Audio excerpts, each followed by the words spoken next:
Salut à tous, c'est Pang de la chaîne, bienvenue sur cette vidéo qui continue notre cheminement sur la méthode Silva. On est sur la deuxième partie de notre podcast de la semaine avec Dame Lipasco et on continue donc notre cheminement sur l'ouvrage de Robert Beeston concernant José Silva. Là, on va aller... Oui, alors on en parlait il y a quelques minutes, pour vous hier, la dernière fois que vous avez vu la vidéo. En apprenant à utiliser leur hémisphère droit, l'être humain commence à utiliser consciemment le subconscient et à entrer dans the Kingdom of Heaven, dans le royaume du paradis, dans le royaume... comment tu le traduis en français? Kingdom of Heaven? Tu me demandes à moi comment traduire en français. Oui, mais parce que... Le royaume du ciel, non? Ouais, mais... Il y a un truc qui.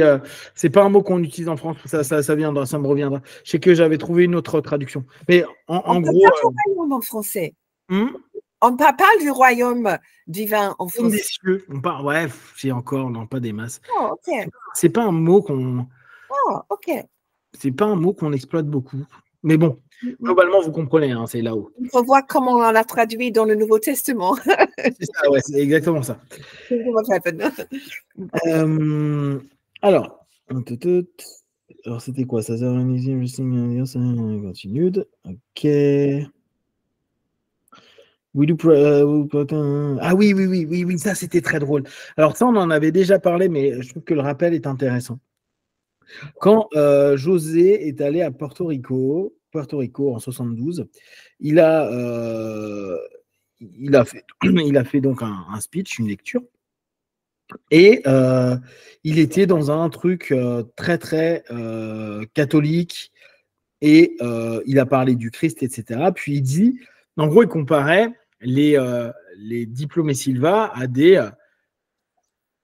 apôtres, entre guillemets, de la méthode de Jésus, en fait, des personnes qui continuent son travail. Des prophètes, je crois qu'il disait dans Prophétie. Et donc il dit, bah ouais, dans la méthode Silva, nous croyons que nous faisons exactement la même chose que, entre guillemets, le Christ, en apprenant à stopper la douleur, stopper le saignement, soigner notre esprit, découvrir de nouvelles choses et trouver ce qu'il y a dans le cachet. Nous percevons, la clairvoyance, des solutions à des problèmes actuels et des problèmes futurs. En gros, on fait simplement ce qu'il a dit, il étant Jésus, et on croit en ça. Je trouve que, alors déjà, il faut être culotté. Il faut être super culotté pour commencer à dire ça, parce que imaginez bien qu'il y a plein de chrétiens, là je mets toute obédience confondue, hein, de catholique à protestant. Si tu commences à dire, ouais, mais je fais comme Jésus, il y en a, il reste un petit peu de mal le prendre. Hein. Oui, en effet. Et dire, bah ouais, mais c'est marrant parce que c'est là où on voit que José, il était convaincu. Il y a vraiment une notion de conviction dans le travail de José à dire, non, mais on fait en gros ce qui est dit dans le Nouveau Testament, faire attention, apaiser, calmer, demander, pour rentrer dans le royaume des cieux, bah, comme tu disais, être en enfant, donc être en alpha, etc. etc. Et ouais, je trouve que cette phase-là, elle est amusante, parce que bien sûr, il y a quelqu'un qui l'a interpellé, etc., proposé des questions, mais lui, il est resté hyper dans sa croyance que ce qu'il faisait était complètement juste et bon. Voilà, il avait une mission. Exactement, on revient vraiment sur cette notion de mission. Il était habité par ce qu'il proposait. D'ailleurs, c'est ce qui lui a valu qu'au bout du compte, même ceux qui étaient assez contre lui d'un point de vue spirituel religieux ne l'ont pas bloqué plus que ça, une fois qu'il avait recadré un peu l'ensemble des croyances que les gens avaient sur sa méthode. Ouais. Alors, en 66, quand José a décidé pour la première fois de se faire un peu d'argent avec son système, hein, il avait, alors ça c'est intéressant, il avait environ dépensé $500 000 pour développer sa méthode. $500 000 de l'époque, ça faisait un paquet d'argent. Hein.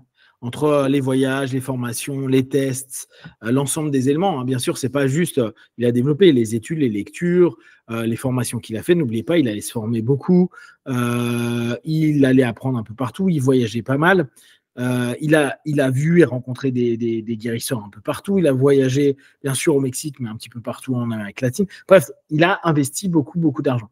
Donc, à ce moment-là, la méthode lui avait rien rapporté. Entre guillemets, rien rapporté. Ça lui a rapporté de la connaissance, etc. Mais il était encore inconnu.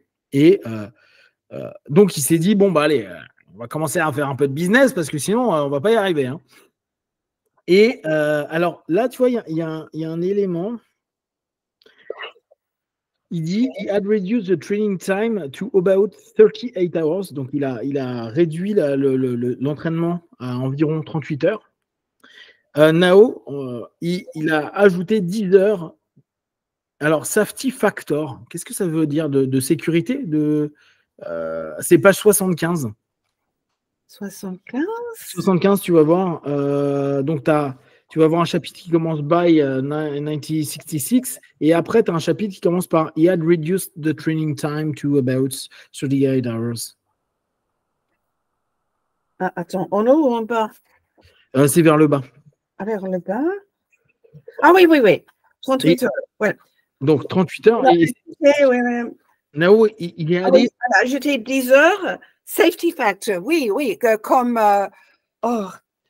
juste pour être sûr. D'accord, oui, c'est ça. C'est ce que je comprends. Oui. Bon, c'est possible en 38 heures, mais pour être sûr que tout le monde est arrivé, il a ajouté 10 heures de plus pour être sûr. Voilà. Oui, c'est ça, parce que c'est ce qu'il disait, pour qu'il soit sûr que personne ne loupe le fait de devenir clairvoyant. Souvenez-vous, hein, Lee nous en avait parlé, Burt avait tenté une méthode Silva en 2 jours. 2 jours, oui. Bon, ça n'a pas été un super succès, mais l'idée y était. D'ailleurs, on dit ça, mais du côté de Ed, lui, on ne parle pas de la politique, mais lui, il fait que le 303 et le 404. Ouais. Il le fait en 2 jours. Il fait en 2 jours, mais sans tout le travail en amont que vous connaissez au niveau des techniques qui... Souvenez-vous, hein, le cours est quand même super bien fait parce que petit à petit, il nous plonge dans quelque chose de moins en moins concret en apparence pour revenir vers quelque chose de plus justement internalisé. En gros, on passe d'un cerveau gauche à un cerveau droit pendant tout l'apprentissage de la méthode. L'idée, c'est on part de quelque chose d'hyper concret. Je dois me lever, je dois arrêter d'avoir ceci ou cela, je commence à me relâcher, etc. Hyper concret vers tu te projettes dans telle ou telle chose, vers tu vas faire un cas. Et chez Ed, c'est juste 303 et 404. Tu m'avais plus ou moins expliqué, mais enfin bon, bref. C'est juste que si tu veux faire 2 jours, effectivement, c'est jouable, mais tu dois enlever la moitié du pro. Ouais. Ok, hop. Alors. Oui, très très bon ça aussi. On sait très bien, ça aussi on en a déjà un petit peu parlé, mais je trouve que c'est toujours important. Et on vous le rappelle une fois de plus parce que j'estime que c'est un élément qui est clé à garder en tête. La méthode Silva n'est pas là pour soigner. La méthode Silva n'est pas là pour se substituer à un médecin. La méthode Silva, elle est là pour être, comme je dis en hypnose, une discipline complémentaire qui vous permet d'avoir un complément et une forme d'autonomie sur un ensemble d'éléments que vous mettez en place pour et par vous-même. Mais par contre, jamais vous entendrez un Silva dire « Oui, je peux le faire à la place de ou évite d'aller à tel ou tel endroit ». Ça serait complètement débile et dangereux, ce qui n'est absolument pas l'idée de la méthode. D'ailleurs, et c'est pour ça que je rebondis là-dessus, page 76, il y a Robert nous rappelle les fois où José s'est fait plus ou moins attaquer parce que il y avait des docteurs, alors là, il parle en l'occurrence d'un appel qu'il avait reçu et après il est allé voir son avocat, que l'on sait depuis des années, et il dit José, je vais aller directement te dire ce qui ne va pas. Bon, en gros, il y a une plainte contre toi. Ah ouais, c'est quoi en gros? Un docteur se plaint que tu as soigné, healed, un de ses patients. Il sait que tu... guéri un patient, voilà. Heal, c'est guéri. Guéri. Ouais, c'est même pas soigné, c'est guéri. Il dit donc que tu pratiques la médecine sans licence.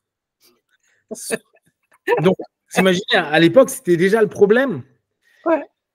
C'est d'autant plus important de le rappeler aujourd'hui. Il avait déjà, lui, des embrouilles parce que des personnes allaient mieux en suivant son stage, en suivant le séminaire. Donc, sauf qu'à aucun moment dans le séminaire, si vraiment vous entendez un instructeur qui dit ça, il faut absolument le dire en France en l'occurrence, à Ali ou à Marietta si c'est en Suisse et ainsi de suite, parce que c'est quelque chose, il ne faut pas déconner là-dessus, c'est ça qui pourrait faire beaucoup de mal à la méthode. Et lui, à l'époque, il a failli avoir des gros problèmes là-dessus. Après, il avait pas mal de répondants et tout, puis on sait très bien qu'il ne le faisait pas, et tant mieux que la personne aille mieux. Là, on n'est pas en train de dire il ne faut pas que vous alliez mieux, c'est pas ça. C'est juste qu'on ne se substitue absolument pas à la médecine. Et donc, il reprenait, en gros, le patient du docteur lui dit qu'il n'était pas venu faire ses injections. Il fait pourquoi vous avez stoppé, vous avez arrêté de venir faire vos injections? Et parce que ils m'ont guéri chez les Silva. Voilà, super. Et ça, c'est pas un bon truc. Donc la plainte, ça a été l'étape suivante. Donc, toujours important, Lille dit en début de séminaire, j'imagine que tous les instructeurs le disent, c'est vraiment fait pour que vous puissiez vous sentir mieux, avancer sur déjà les démarches que vous mettez quand vous avez malheureusement des maladies ou des malaises. Et la méthode est là pour vous aider en plus de ce que vous mettez déjà en place. C'est marrant. Toute cette période-là, elle est assez amusante parce qu'on voit vraiment qu'il était dans la galère. À chaque fois, il se faisait attaquer dans tous les sens. En plus, j'imagine que Laredo, c'est quand même pas une grande ville. Alors, on imagine bien que tout le monde connaissait tout le monde. Ça devait être un peu sympa. À l'époque, oui, c'est mieux. Ça devait être un peu... On passe au chapitre 8. Donc, ça y est, là, la méthode s'ouvre au public. Et alors ça, j'ai bien aimé ce qu'a fait Robert à ce niveau-là. Il dit, dans la deuxième partie des années 60, page 82, quand la Silva Mind Control, la méthode Silva, en gros, a été lancée. Ah oui. Ça, c'était intéressant. José n'avait pas encore l'ensemble des ressources scientifiques disponibles qu'il a aujourd'hui, qui existent aujourd'hui. Donc, c'est important aussi de le rappeler. Et c'est pour ça que Lee, à chaque fois, vous dit, José était quelqu'un qui lisait beaucoup, il se tenait au courant de ce qui se passait, parce qu'il voulait vraiment être le plus honnête possible avec ses apprenants. Toi, tu l'as vu toute sa vie, étudier, apprendre, se remettre en question. Tu l'as toujours se remettre en question. Ouais. Oui. Il n'a jamais cessé de lire, de chercher, etc. Et ça, justement, à l'âge de 80 ans, il aurait pu prendre la retraite, mais non, il était toujours passionné à apprendre, connecter avec les nouvelles informations, etc.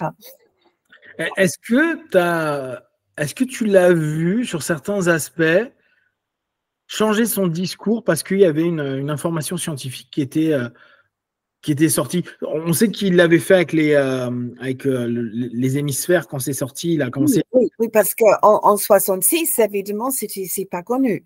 Ouais. Donc là, il a commencé justement à parler de ça. Quoi d'autre? Bon, qu'est-ce qu'il y avait d'autre? Alors, l'électrocéphalogramme existait déjà. Là, c'est difficile à répondre parce que.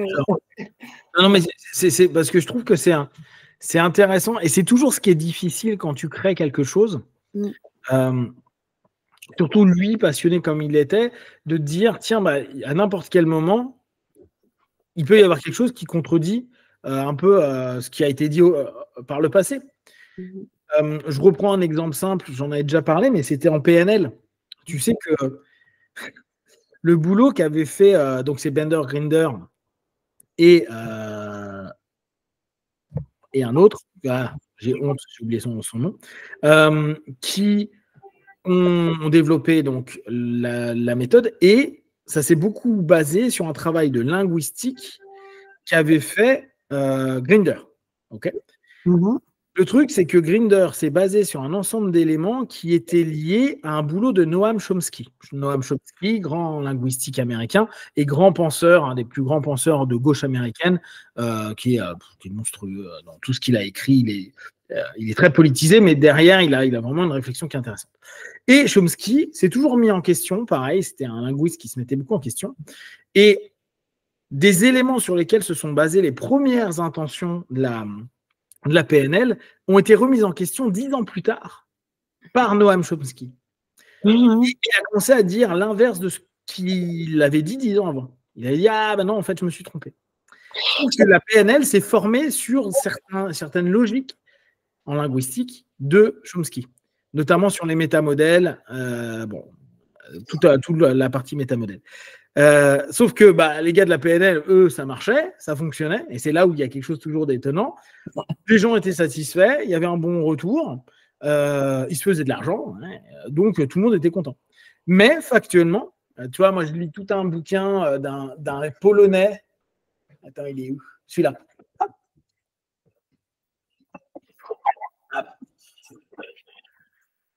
C'est un bouquin d'un Polonais qui a complètement démoli la PNL en disant c'est pas scientifique. Et c'est vrai, hein, c'est pas scientifique la PNL. Mais il revient sur des éléments comme ça à dire bon, bah ouais, mais ils disent ceci, ils disent cela, mais le problème, c'est que factuellement, Chomsky, il avait dit ça, c'est vrai, sauf qu'il a changé d'avis au bout d'un moment. Donc ça touche la méthode. C'est pour ça que je te pose la question avec Sylvain, parce que il y a tellement de choses qui ont pu évoluer que lui, il avait mis en place quelque chose qui est hyper cohérent, mais on peut à n'importe quel moment dire bah non, mais ça, en fait, c'est pas vrai. Bon, jusqu'à présent, et c'est ça qui est cool, et là encore, n'hésitez pas à poser la question à vos instructeurs, à Lee, à tous ceux que vous connaissez en méthode Silva qui ont un peu la connaissance. En général, ils n'ont pas de problème à prendre des informations. Vous verrez, un des trucs qui est sympa, c'est qu'au contraire, plus il y a de questions, il y a des moments, les gens peuvent vous dire on ne sait pas. Pour l'instant, on n'a pas d'idée. Comme on revient sur la charte où il disait il pouvait y avoir quelque chose au-dessus de delta. Justement, mais au-dessus de bêta, en haut. J'ai dit quoi? J'ai dit delta. Bêta.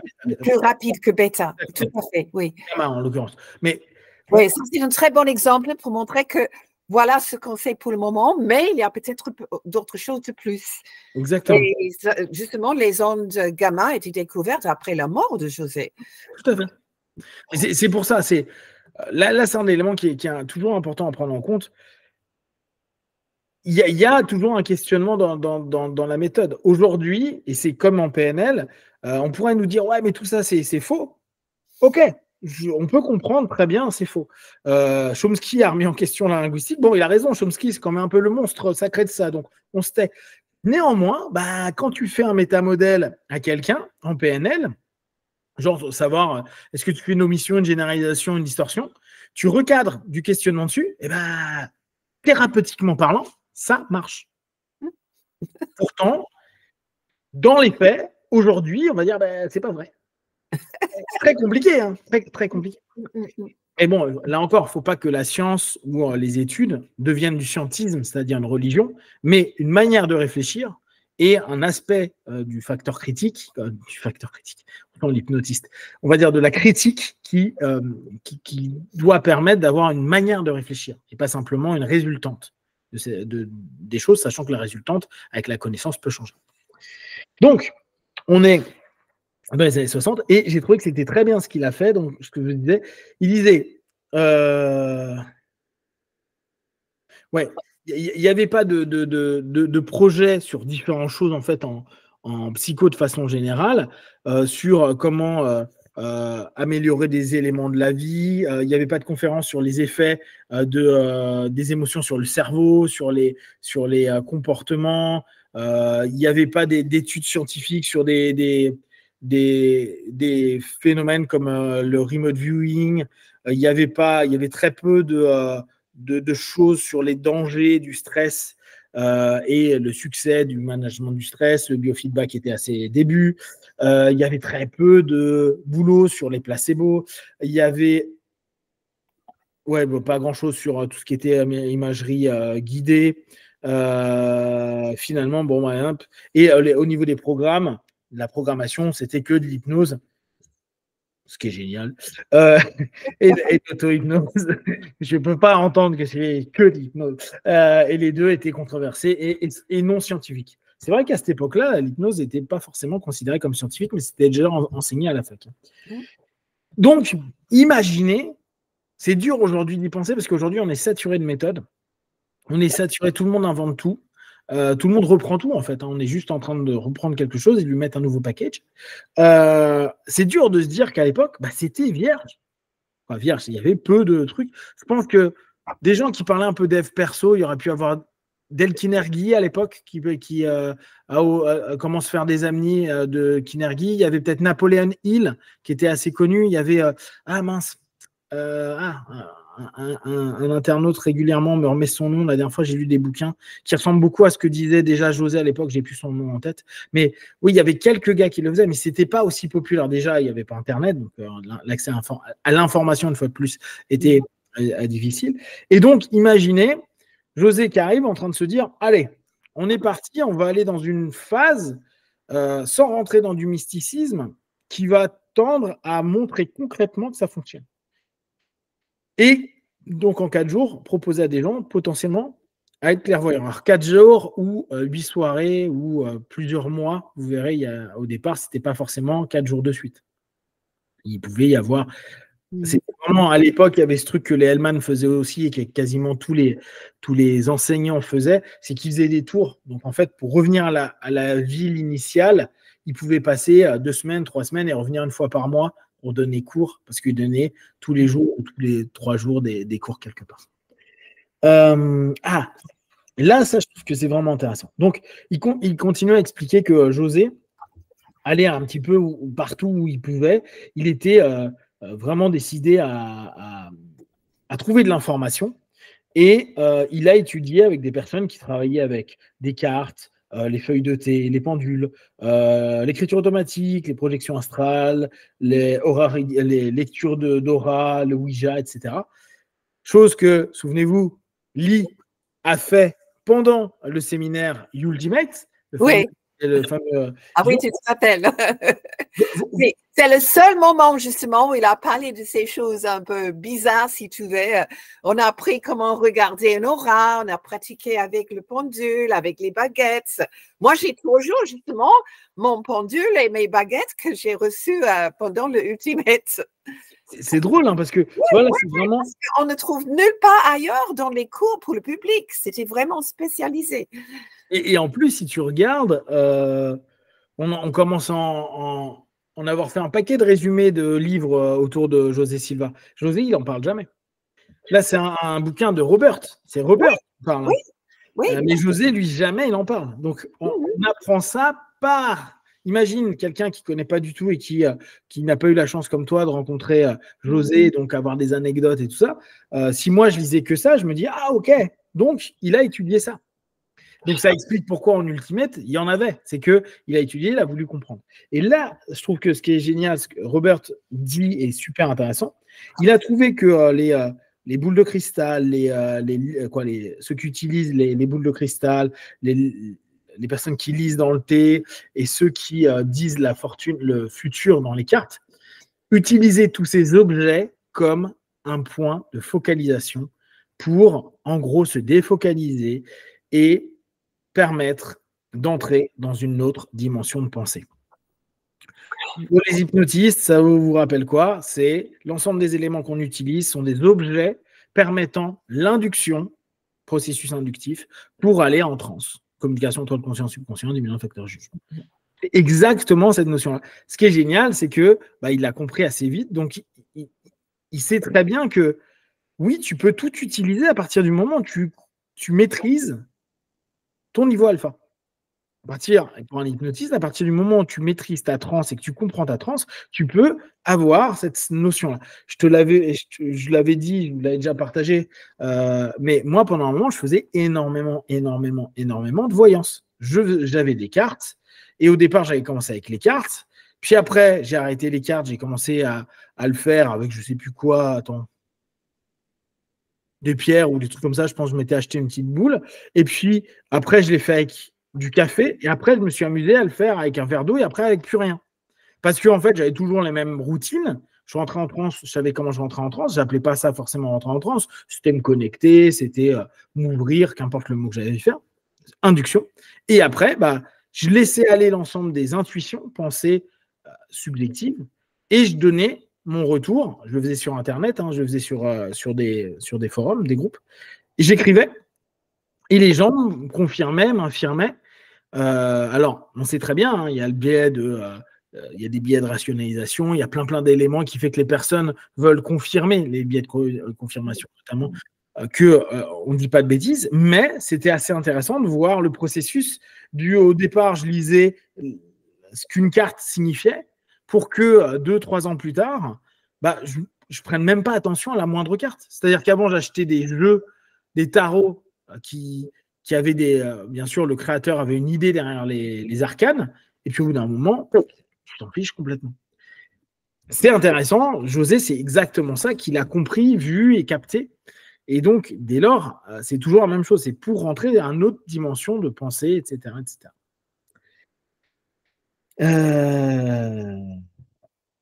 Ouais.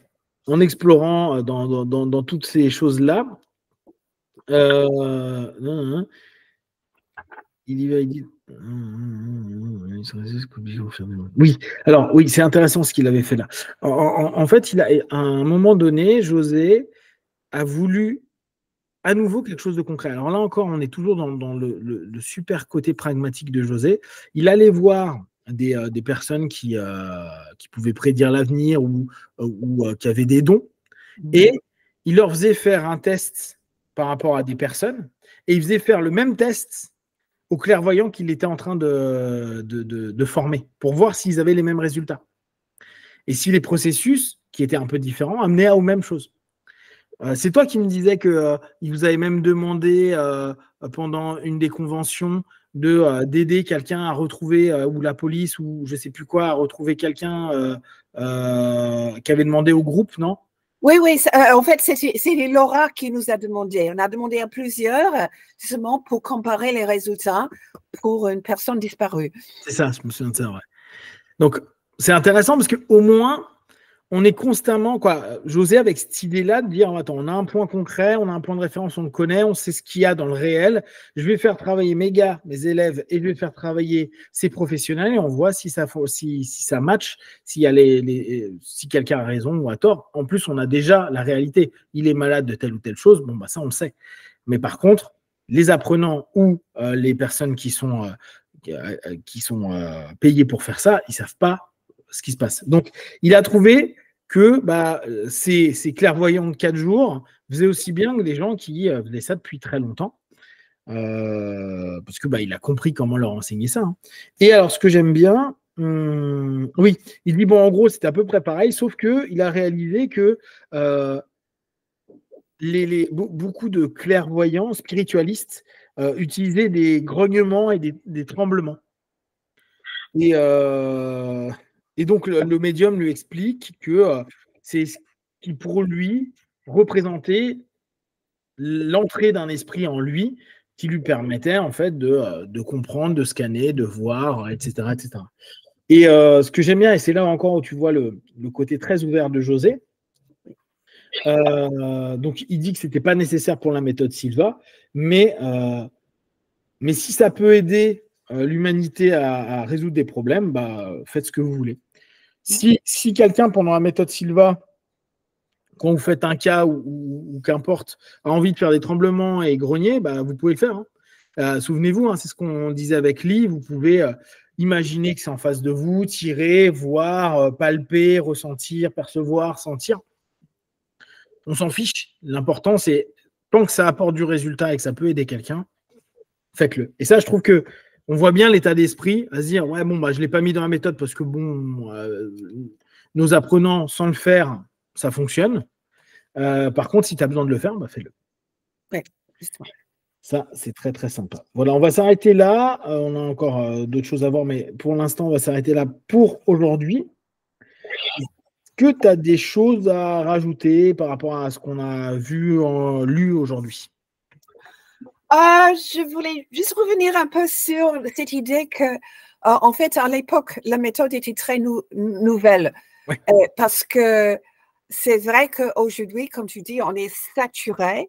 Et de temps en temps, les gens qui font le cours, au début, ils disent « Oh, mais je connais déjà ça, j'ai appris ça dans un tel cours. » Mais en fait, José Silva était des tout premiers à présenter ça, des techniques pour développer, etc.